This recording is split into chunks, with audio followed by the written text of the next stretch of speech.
So I think that is it. Now the next thing that we can do, just to verify,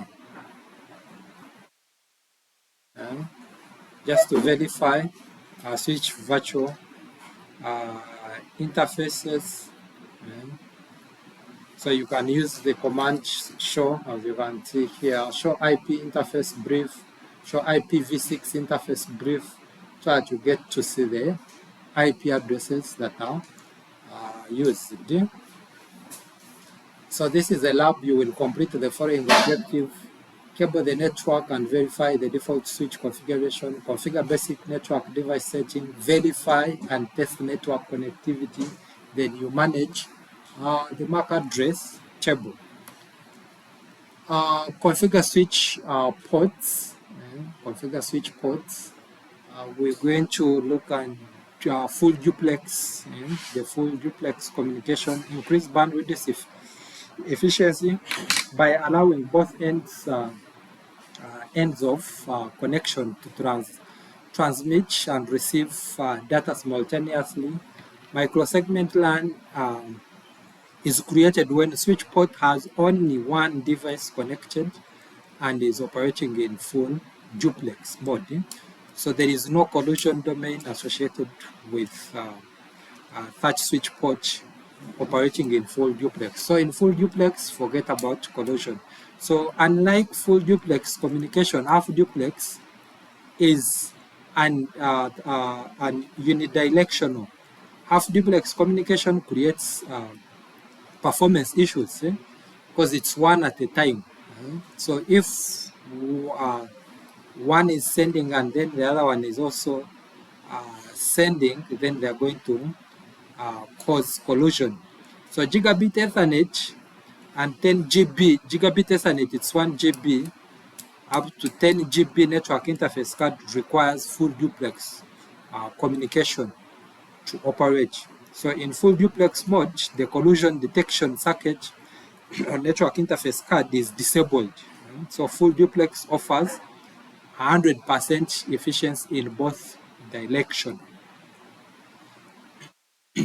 Configure switch port at the physical layer. Switch port can be manually configured with specific duplex speed.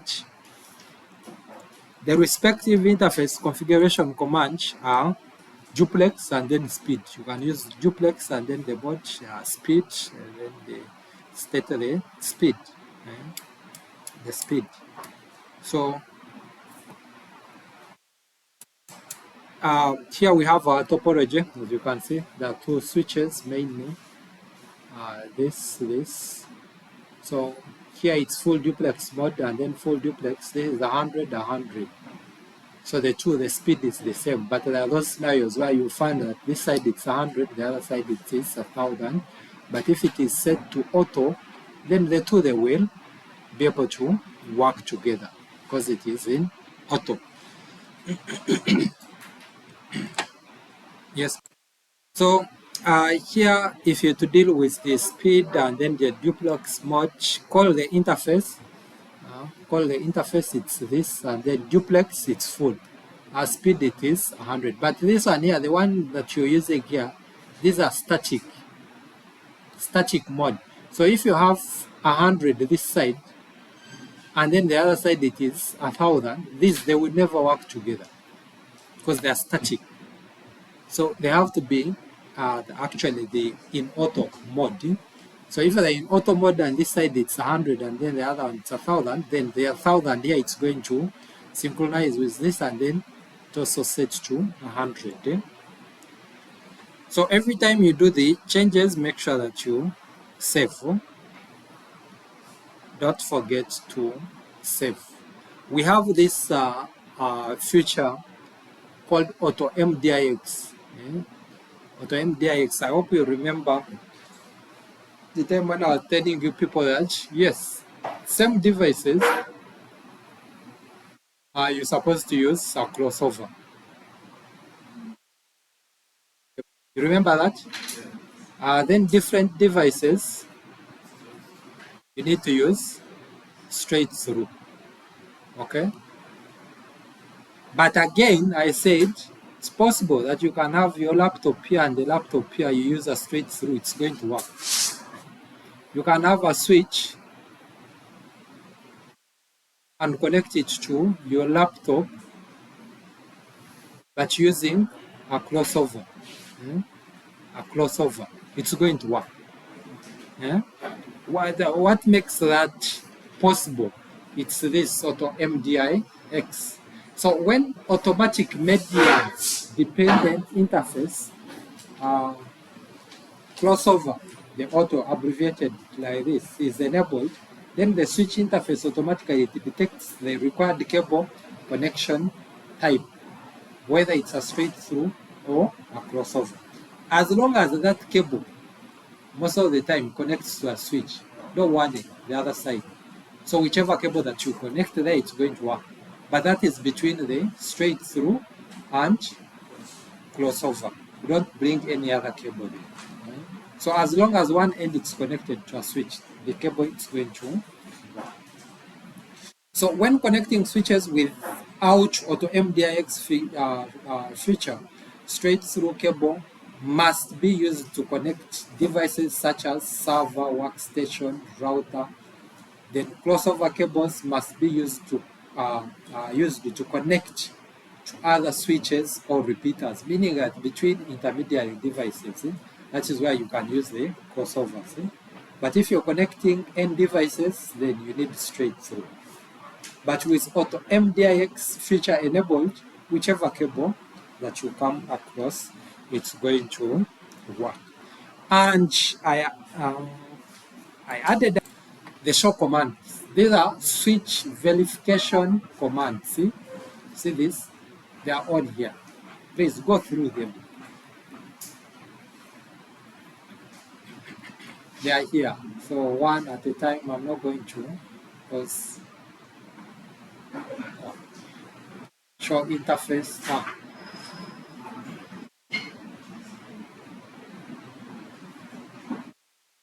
We have network, what we call network access layer issues. With network access layer issues, those are the error types or types of errors, and they are here. We have what you call the input error, we have rant, giant, cyclic, redundant,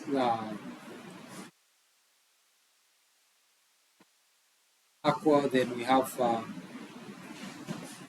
output error collision, and then latch collision with the descriptions. With the descriptions, please still read through them.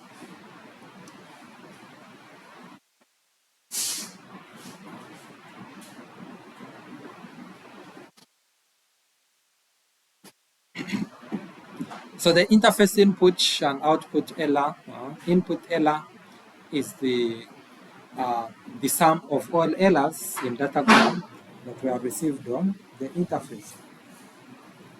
So this includes, when it comes to input, it includes branch, giant, CRC, no buffer frame, overrun, and ignored accounts. So the reported input errors from the show interface command include the following. There is branch frame, the Ethernet frame that are shorter than the one which is the one that doesn't actually meet the minimum requirement, 64 bytes.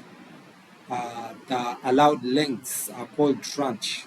Malfunctioning network interface card, the faulty interfaces are the usual cause of excessive branch frame, but they can also be caused by collision. So if the port is not functioning properly, maybe the collision, so it ends up causing the or sending the packets or the frame that doesn't meet the minimum length of the frame. So giant Ethernet frame that are larger than the maximum allowed value, they're called giants. And then we have CR error on Ethernet and serial interface. The CRC errors usually indicate media or cable error. So maybe you've used the wrong cable.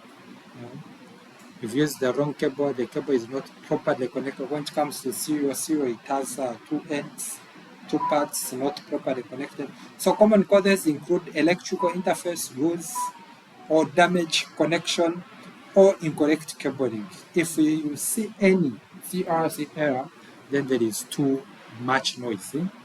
Because that noise, most of the time it is caused by maybe your cable. If the cable it is close to, the data cable is close to electricity cable or power cable, then the signals are going to be interfered. And then they end up causing what we call noise. So the output we have categorized with collusion and then late collusion. So collusion in half duplex operations are normal. However, you should never see collusion on interface configured with full duplex or configured in full duplex mode. Late collusion refer to collusion that occurs after 512 bits of the frames have been transmitted. That the complete frame has been sent to the other side and something reaches after. So excessive cable, now you say that excessive cable lengths are the most common cause of late collusion. Another common collusion is the duplex misconfiguration. You have half and then the other side you have full, which will cause late collusion. If the cable exceeds the maximum length, if it's 100 meters and for you have 110, so it will end up causing that.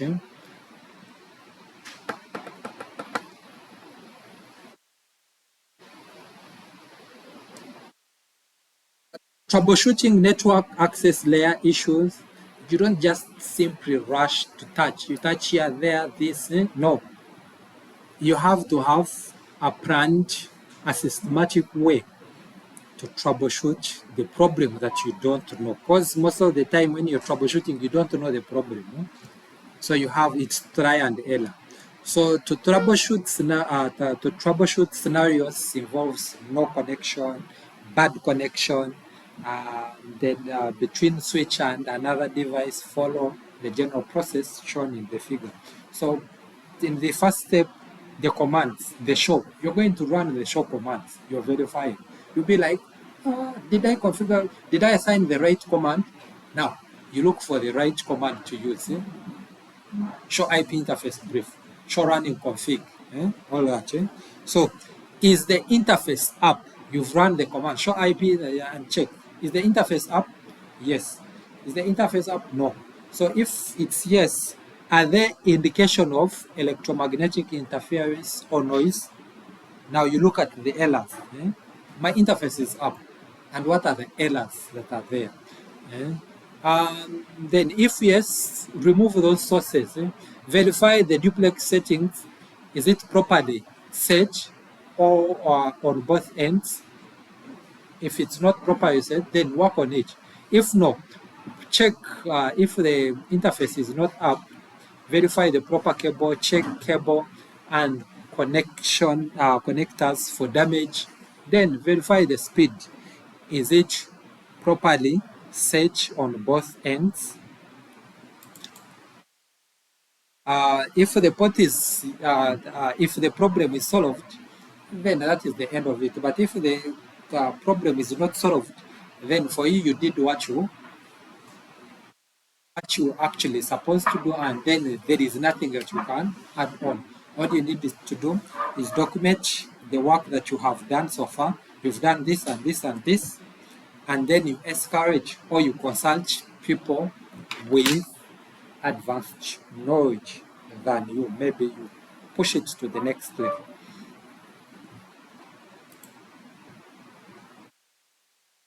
So secure remote access we have telnet operations. I've been saying this, that telnet it's less secure and it uses port 23. So if you're using telnetting as the mode of accessing devices remotely or to do the remote access, then you're in big trouble. You have a big, you're in big mess. So using telnet, people are actually, one can tap into your credential, your username, password, and so on.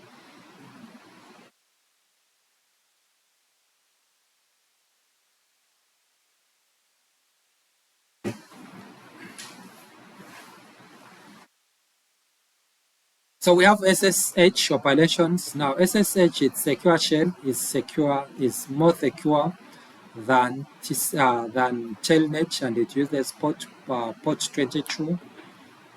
Port 22. So it provides secure encrypted management connection to remote device, and it replaces telnet. It is advanced of telnet. So you can actually, to deal with it, you need to first verify the switch, whether it supports it or not. So by running the command version, show version. So once you run that command show version, it's not clear, but you look for this. Are you seeing this K9? The K9, it is even stated here that an iOS file name that includes combination of K9 supports what we call cryptographic encrypted, the encryption. So it supports that show version, it will change. So if you have to configure or to enable SSH, there are steps that you need to go through. Step number 1 up to step number 6. Verify SS support. They verify SS support, configure IP domain, generate RSA, then configure user authentication, configure VTY, and then enable the version to use. Enable the version to use.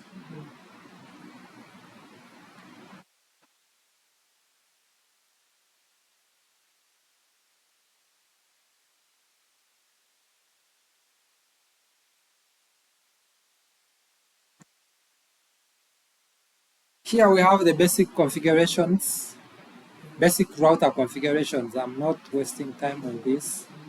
You guys, you know how to configure the basic configurations. The basic configurations. Now, this is the assignment I'm giving you.